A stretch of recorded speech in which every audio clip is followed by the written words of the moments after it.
I want to tell you about an apartment, my apartment, or my former apartment.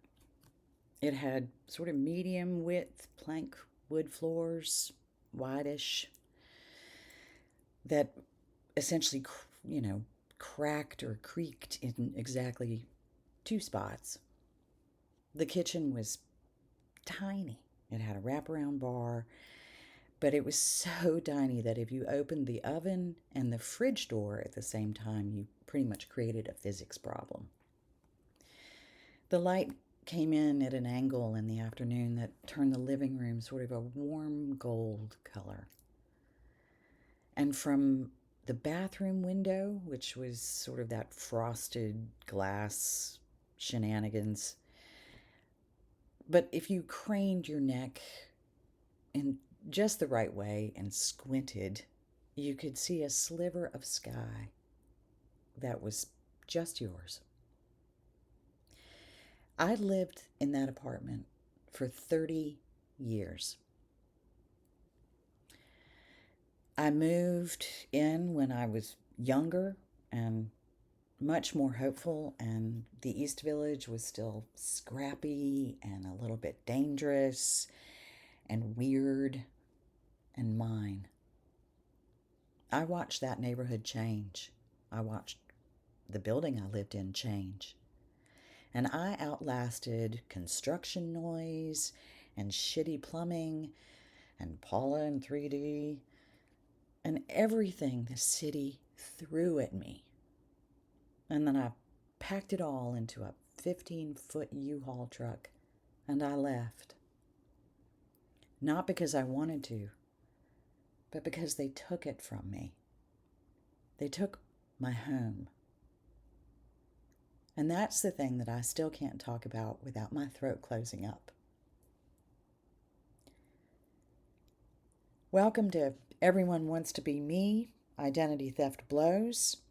I'm Grace Mangum, and today I'm going to tell you about the day I left New York.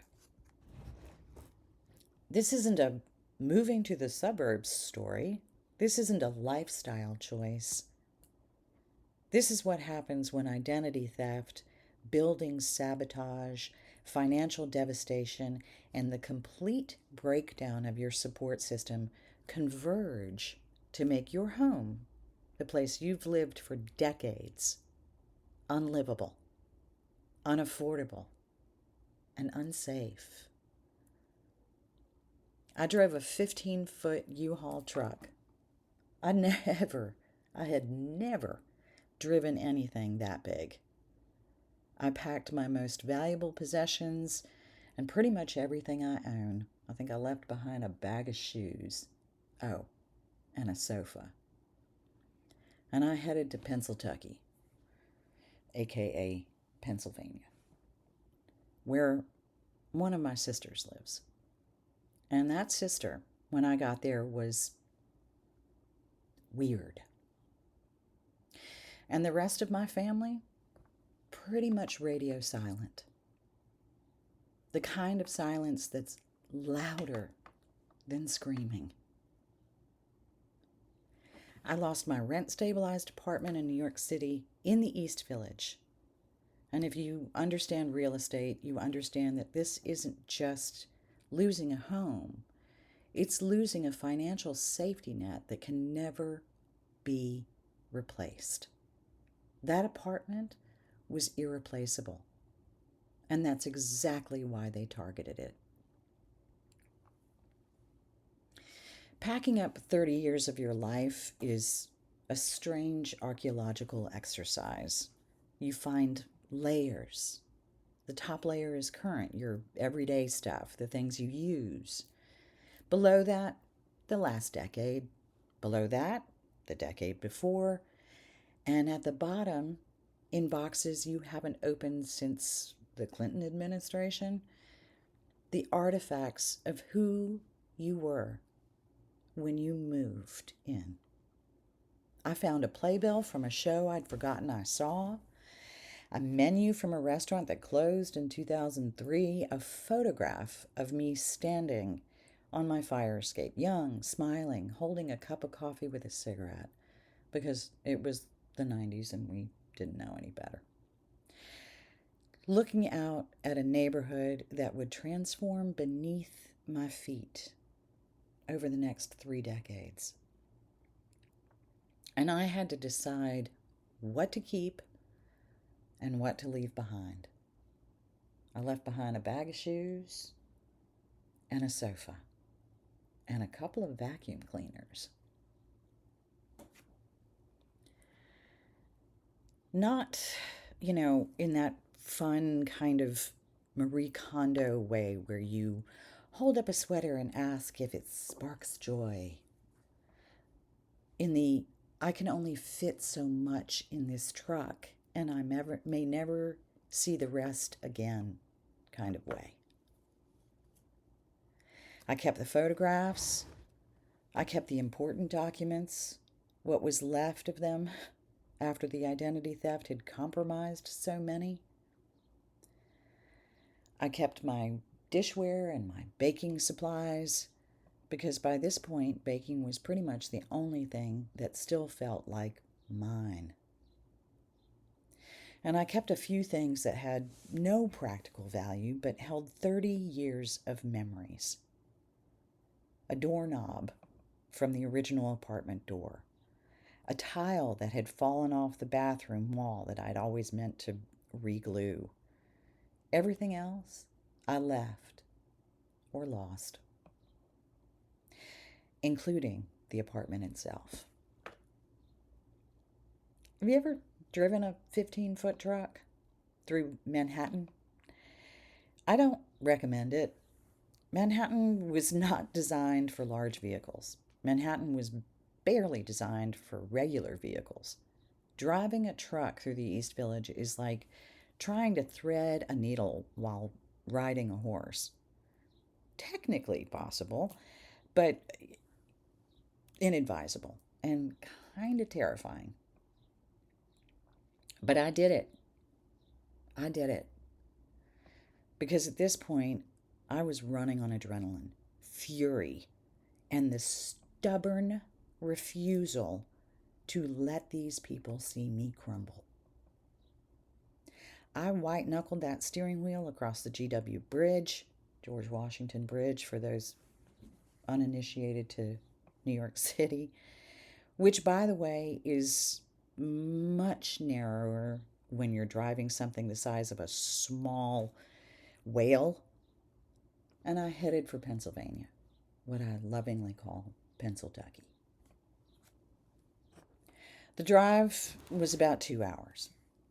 2 hours of watching New York disappear in my one operable side view mirror.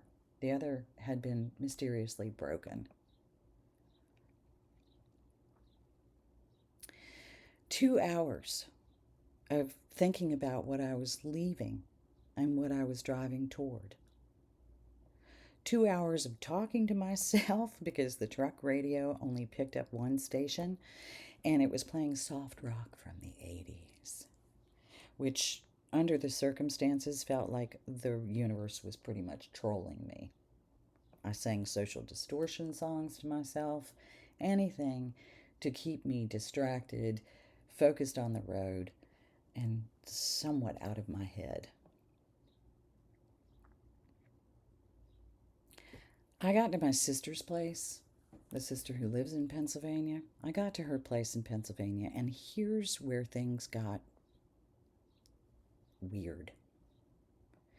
Weirder than they already were, which is, saying something for a story that already includes drug operations, webcam performers, and a battering ram.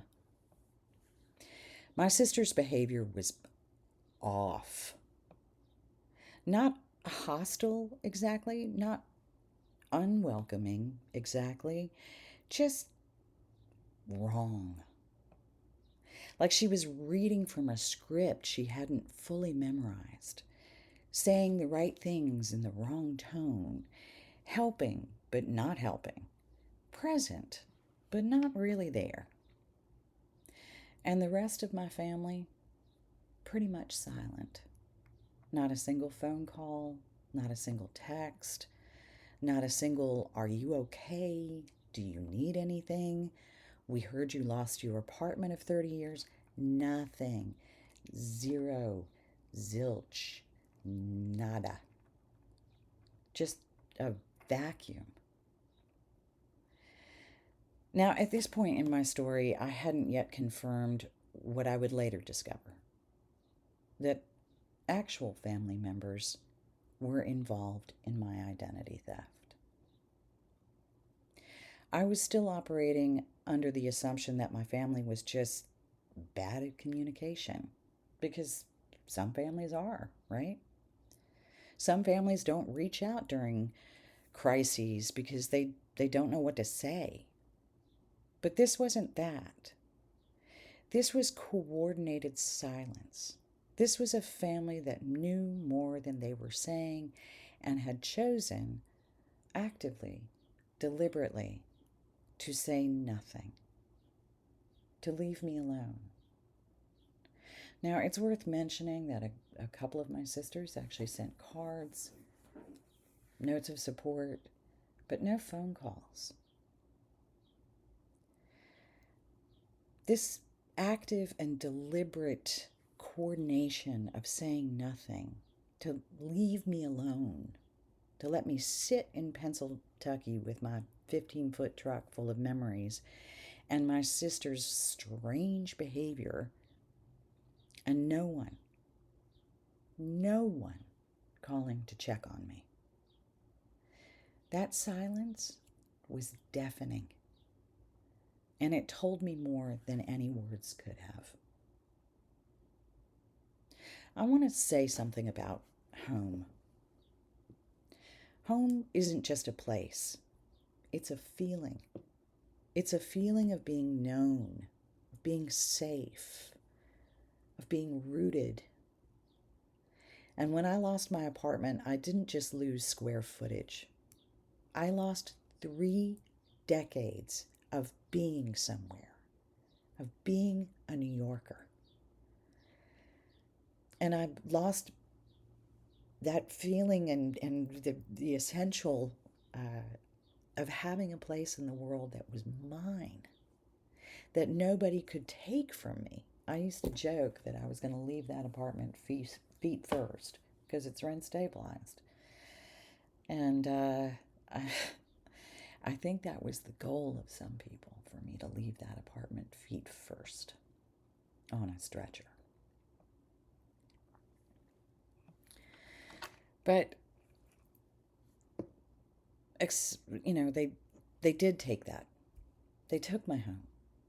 They took that from me through identity theft, through financial manipulation, through building sabotage by the management company, through the systematic removal of every rent-stabilized tenant, with the exception of Paula and 3D and one other person. Until there were just 3 of us still standing. And one of them was Paula. And even I couldn't stand anymore at that point. My rent-stabilized apartment, irreplaceable, affordable, mine. That was the ultimate price. And they got it. And I drove away from it in a truck I could barely steer, toward a sibling and her family that didn't really want to catch me.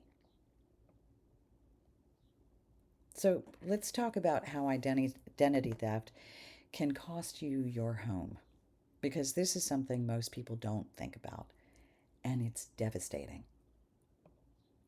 1, rent stabilization and housing fraud. In cities with rent-stabilized housing, there are enormous financial incentives to remove long-term tenants. If someone can sabotage your finances through tax fraud, credit damage, employment interference, to the point where you can't pay your rent or you're forced to leave, they can flip your apartment now to market rate, which, from what I was paying in rent to market rate, would be about triple in price. A 1-bedroom apartment in the East Village in Manhattan at this point is about $4,000 on average.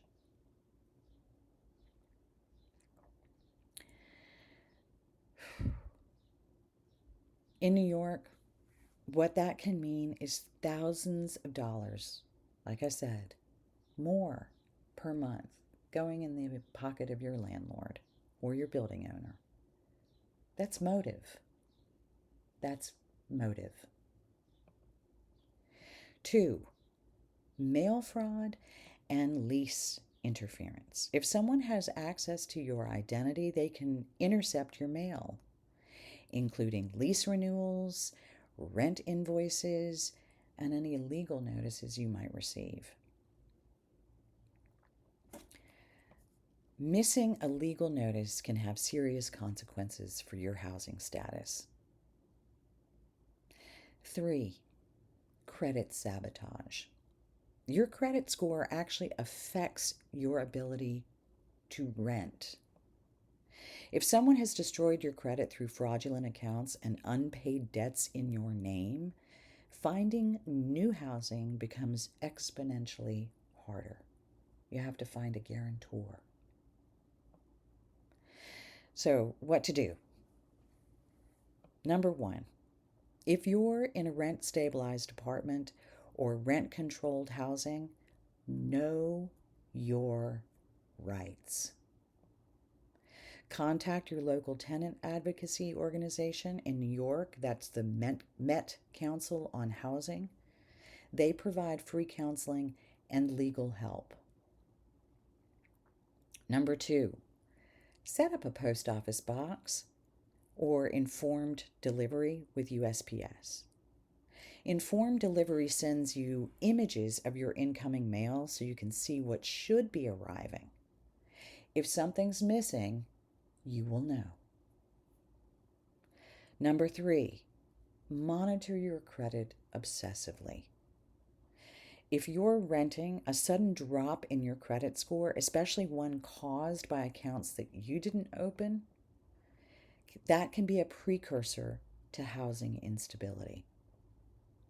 And number 4, keep copies of your lease, all correspondence with your landlord, and proof of every rent payment. And keep that in a secure location outside of your apartment. If you lose access to your home, you absolutely need those documents.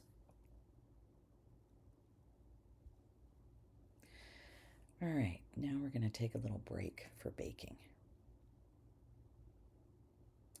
One of the first things I did when I got to Pennsylvania was bake in my sister's kitchen in the house that I was staying in, which isn't mine, with equipment that wasn't mine.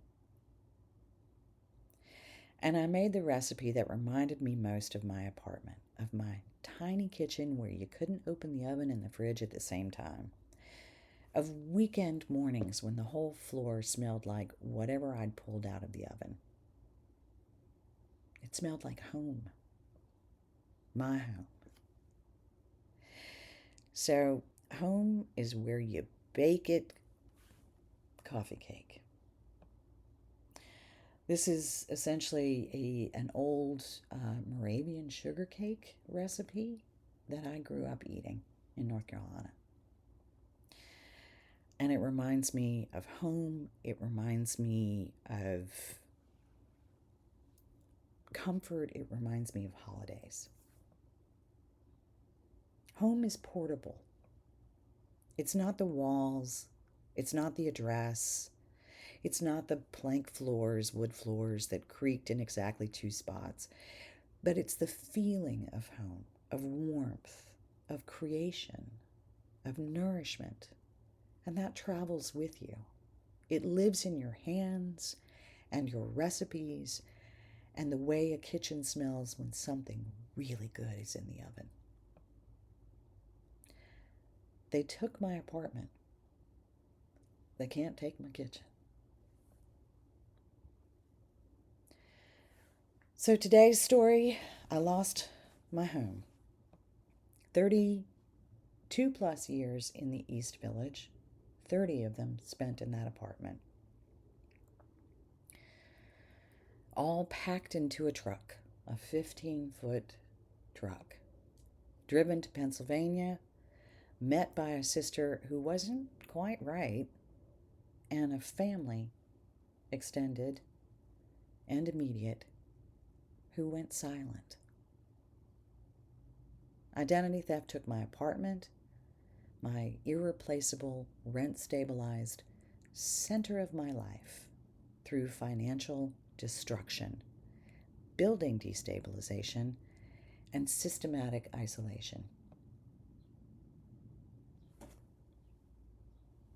So your action items: 1, know your tenant rights, whatever state you're in, whatever your housing situation. Know your rights. Number 2, set up USPS informed delivery to monitor your incoming mail. Number 3, keep lease documents if you're a renter and rent payment records in a secure external location outside of your apartment.